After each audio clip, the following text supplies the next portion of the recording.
మద్యపానానికి ధూమపానానికి దూరంగా ఉంటూ ఆరోగ్యంగా జీవించాలని RIMS general physician doctor Rahul అన్నారు. ఆదిలాబాద్ పట్టణంలోని రైతు బజార్లో ప్రపంచ క్యాన్సర్ దినోత్సవాన్ని పురస్కరించుకుని లయన్స్ క్లబ్ ఆధ్వర్యంలో అవగాహన కార్యక్రమం ఏర్పాటు చేశారు. దీనికి ఆయన మార్కెటింగ్ ఏడీ శ్రీనివాస్తో కలిసి ముఖ్య అతిథిగా విచ్చేశారు. మద్యపానం ధూమపానం వల్ల కలిగే అనర్థాలను వివరించి చైతన్యపరిచారు.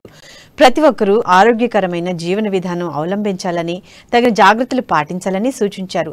అనంతరం కూరగాయల విక్రయదారులతో పాటు కొనుగోలుదారులతో ప్రతిజ్ఞ చేయించారు. ప్రతిదినం మనం ఇంత తినాలి.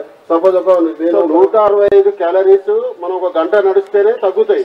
మనం 100 క్యాలరీస్ అంటే 4 గంటలు 5 గంటలు శ్రద్ధ ఉండాలి. మీ ఆహార అలవాట్లను నెత్తి మీద నిలువగానే తగ్గుతాయి.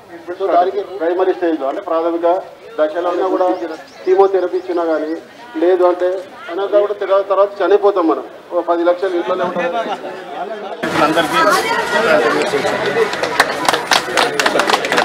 లయన్స్ క్లబ్ ఆధ్వర్యంలో ఆదిలాబాద్ లోపల రైతు బజార్ లోపల అవగాహన సదస్సు కల్పించడం జరిగింది.